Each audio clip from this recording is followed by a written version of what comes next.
go. What we got here? It's like a little smallmouth. Yeah. Pretty little smallie.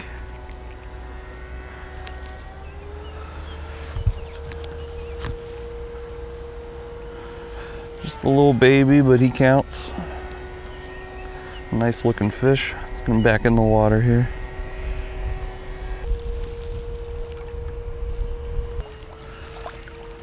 He was chilling right here underneath these logs.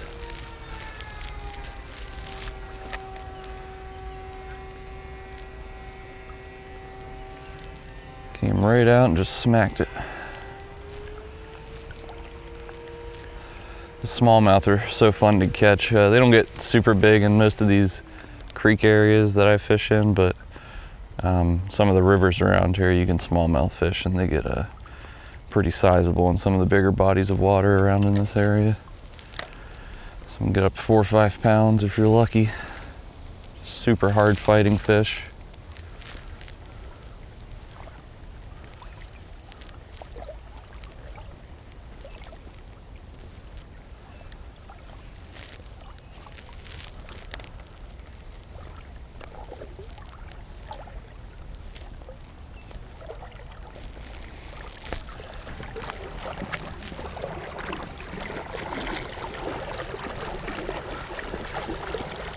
Be mindful of where we're walking to. I can't see up over this bank. I don't know if this is somebody's backyard or what the deal is here.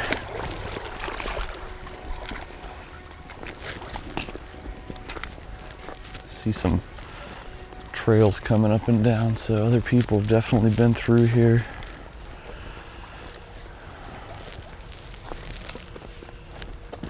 Looks like a farm up there.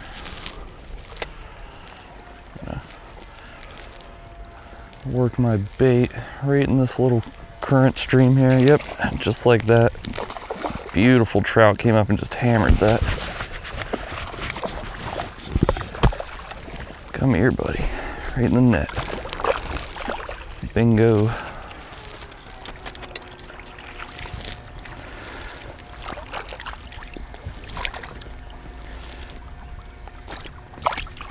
Good looking rainbow. I can get him undone here.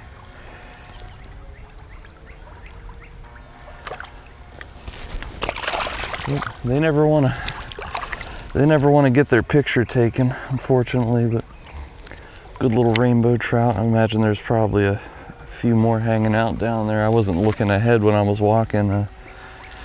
From back there, it didn't look like it got much deeper, but from the side, you can see it drops down to like 3, maybe 2.5, 3 feet there, and it runs all the way along the side of this tree here. So there's probably quite a few trout hanging out in this little stream.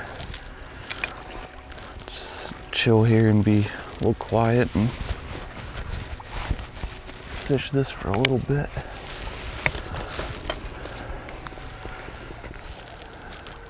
Hard fighting fish, that one. Jumping way up out of the water.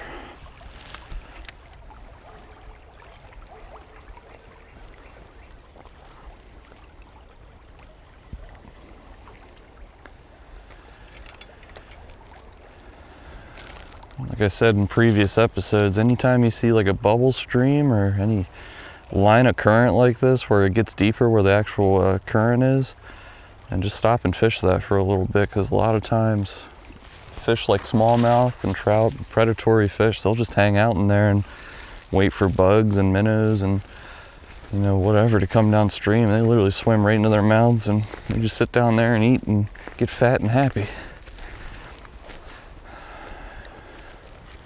And to be completely honest, this the way this hole is set up here, this would be a good spot to set up a float rig and cast up where the water gets real turbulent. Just let it float right on down into this hole. Just have like a worm or some kind of like nymph jig on the end. Those fish won't be able to tell the difference. You probably crush them down here. This is my only rod, and I want to take the time to set up a new rig here, maybe on the way back if we haven't had any more luck. Seems like the rooster tail's doing all right so far though. We've already caught 2 fish.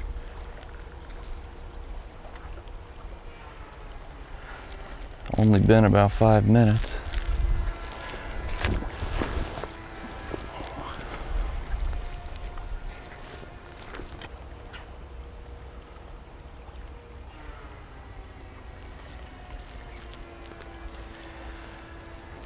If you are throwing a spinner bait like this, I don't know if you can see it under the surface of the water, but you got to be real mindful of branches and moss. Sometimes the moss will kind of grow and just collect over time. Get your jigs or your blades and your spinners caught in that stuff and get a pretty good snag going without even realizing it.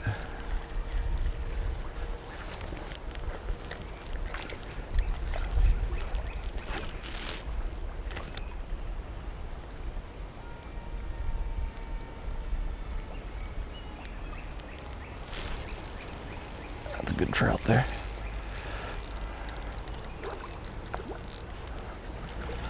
Work him over here, get my net.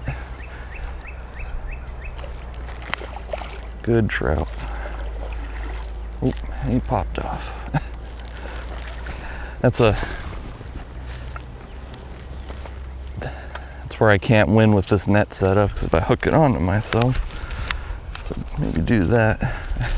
Can't get it off fast enough to get the fish, but if I lay it down, then I can't get back to it fast enough before they pop off. So kind of a double-edged sword there. I'll try hooking it on the front of us and see if that helps us out any. That was a good trout there though.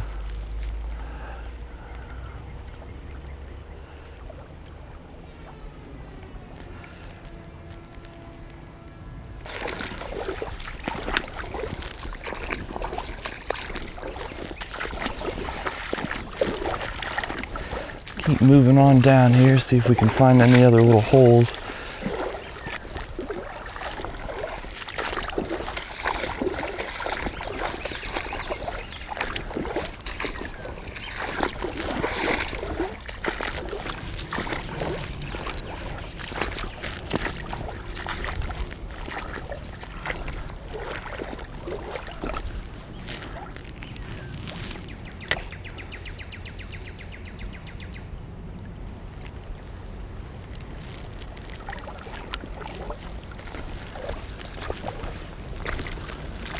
I don't know what that is up there. Is that someone's backyard or what the deal is? It's like a porta potty set up and a bunch of tables, and looks like there's just a big field on the other side of it though, like a big farm.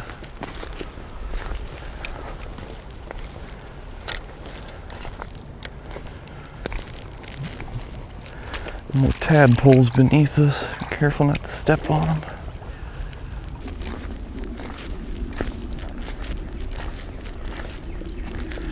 A bunch of bamboo trees. I think that's bamboo growing on the hillside there. Kind of neat looking.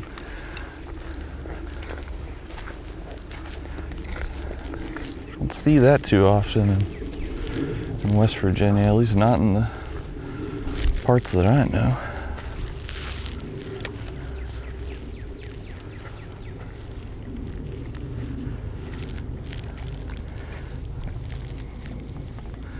We got a ton of, check this out,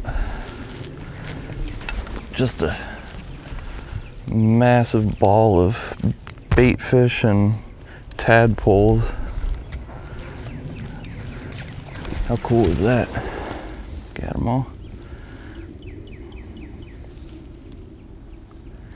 There's just a ton of tadpoles here. This spot's about to have a million frogs bouncing around in a couple weeks. Again, all I'm doing is I'm casting across and just hitting this pool. That current goes right up against the wall on the other side, and deep pool over there. It looks like it's about 3-4 feet deep. Just Just running my rooster tail right through it. See if anything's hanging out.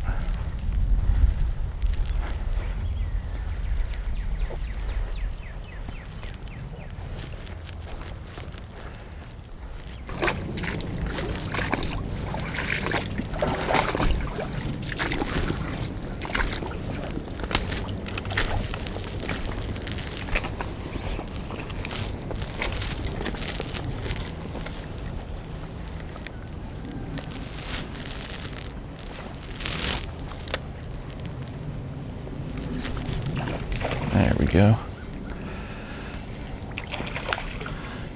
Keep this guy on this time. What that is, another rainbow.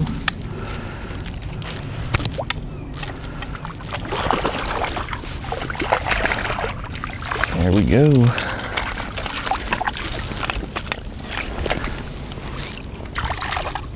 Another good looking rainbow trout. Let's go ahead and get this guy back in the water.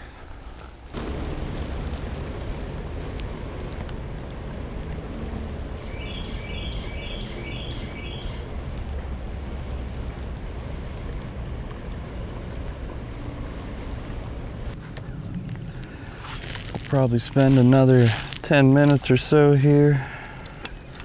I'm gonna start working our way back up to the car. We got a pretty good walk back, especially since we got to do it all in the water.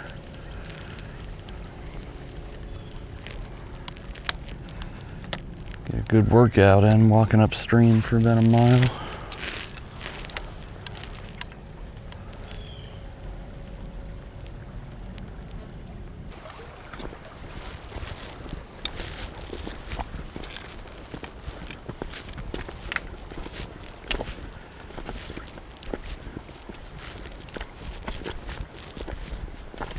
I don't know if I've talked about this on a previous video or not. I shoot these things in,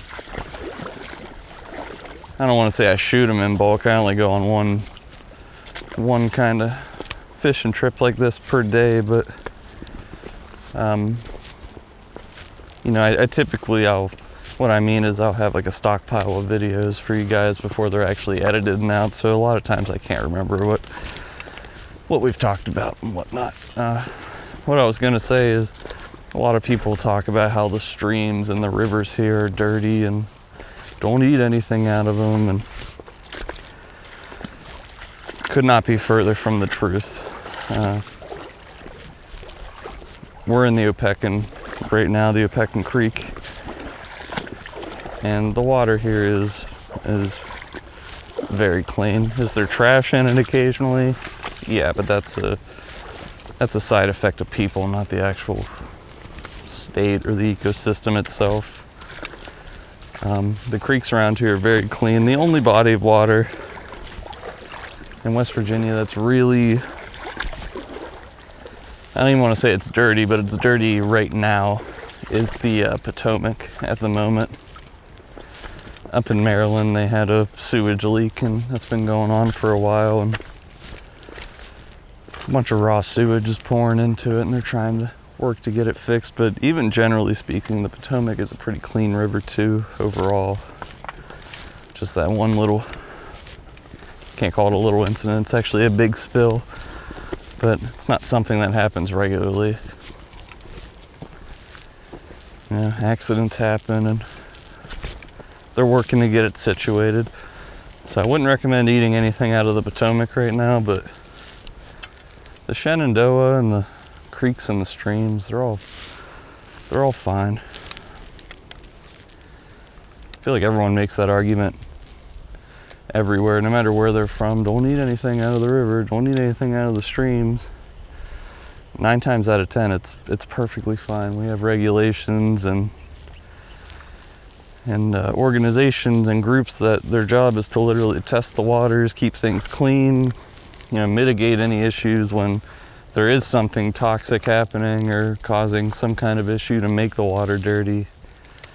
There's very few places where they don't try to take care of the actual ecosystem in the area.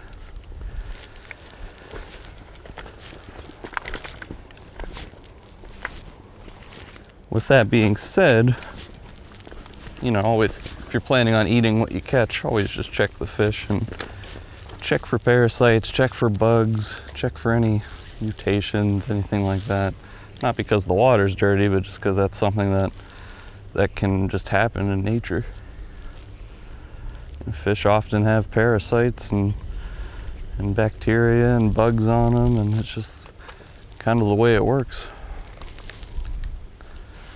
Those parasites and bugs have to eat too. That's how they survive.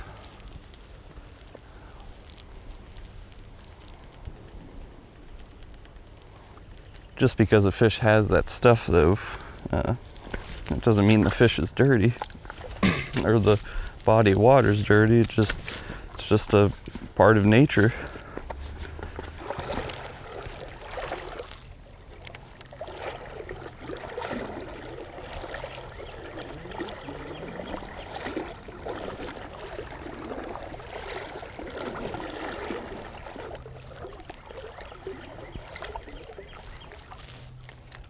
Threw that right up in that tree.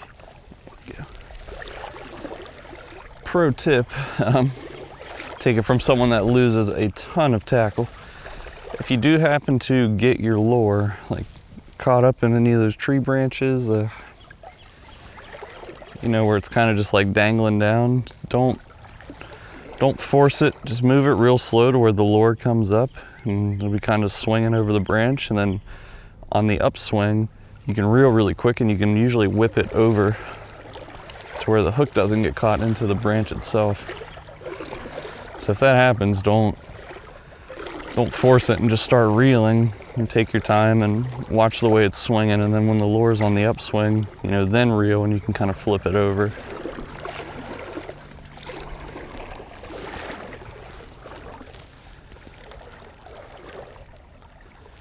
See, like that right there is what I'm talking about. I went to cast back in the corner. You see how my lure's dangling on the other side?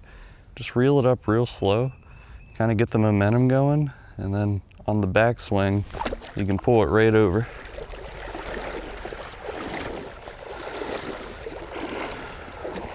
That's it. Just whenever it's going up, reel as fast as you can and make that line as tight as possible to get that lure to swing up. That way the hooks will clear the branch.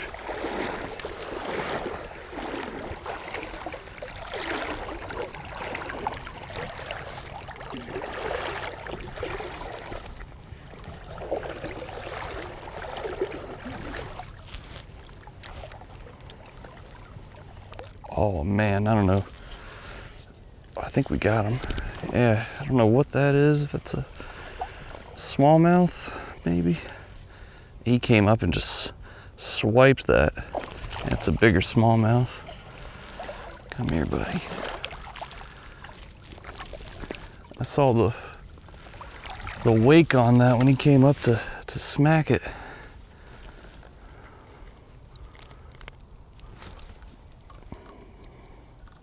Hooked myself in the process. Hey, look at this guy. That's a better smallmouth. He's been eating too. Got a little Buddha belly on them. Awesome fish. They're so muscular. They got these massive tail fins. Just propels them through the water. Yeah, just an absolutely awesome fish. Super hard fighting. These guys are always great to catch. Let's go ahead and get a good release on this guy.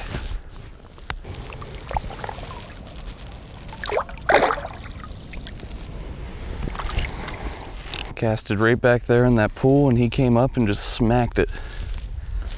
Saw the huge wake. He hit it from underneath and then took it down.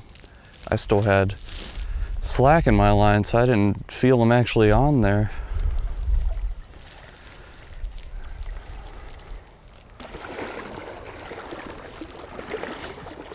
Again, I know I say it practically every video now, but whenever I'm creek fishing, man, rooster tails, rooster tails, rooster tails. Every fish in this creek will eat a rooster tail.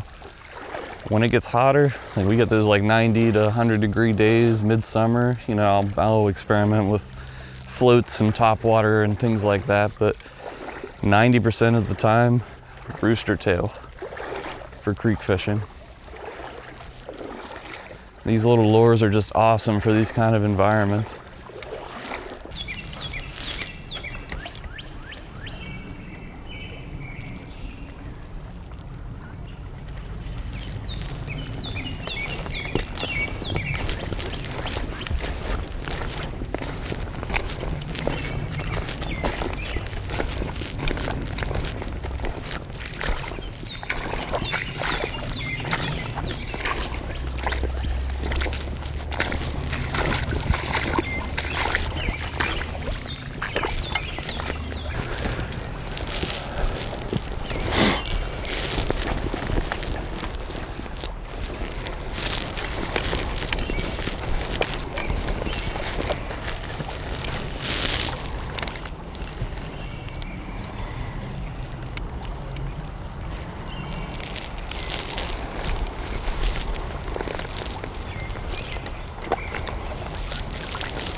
Saw something just jump way up there and something else there.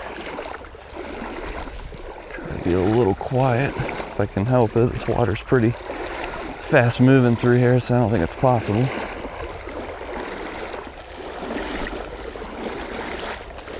Our advantage though is we're fishing downstream, so whatever's up there is not going to feel the turbulence we're making, and they're probably not going to hear us coming.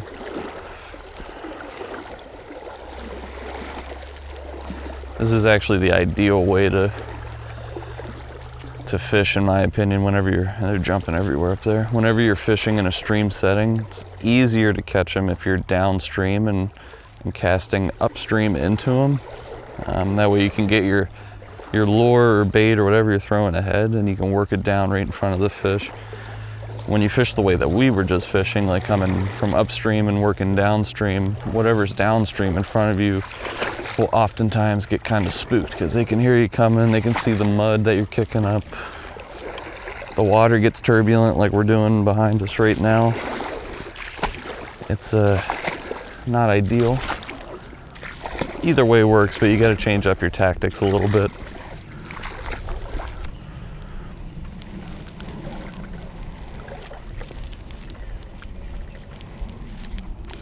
There we go. Don't know what we got there. That's something sizable. The heck is that? Oh, another smallmouth.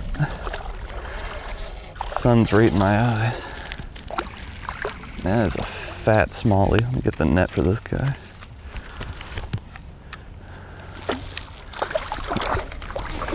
Oh, we lost him. No. Dang it, man. I got to get this net situation figured out. This is getting wild at this point. Oh, that was a little football, man. That guy was fat.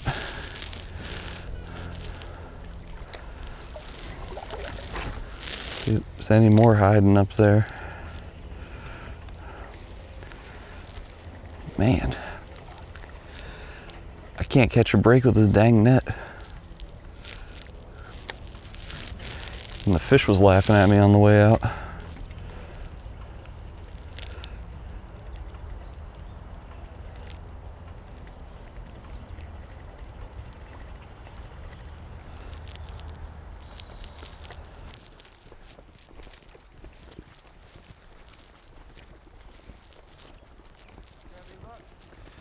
I caught a couple, but I had to go pretty far downstream to get them.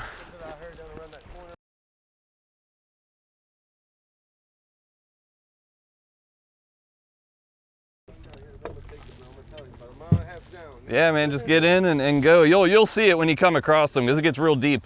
Oh, does it? Yeah. Well, we finally made it back to the car. I was talking to that nice guy down there for a few minutes.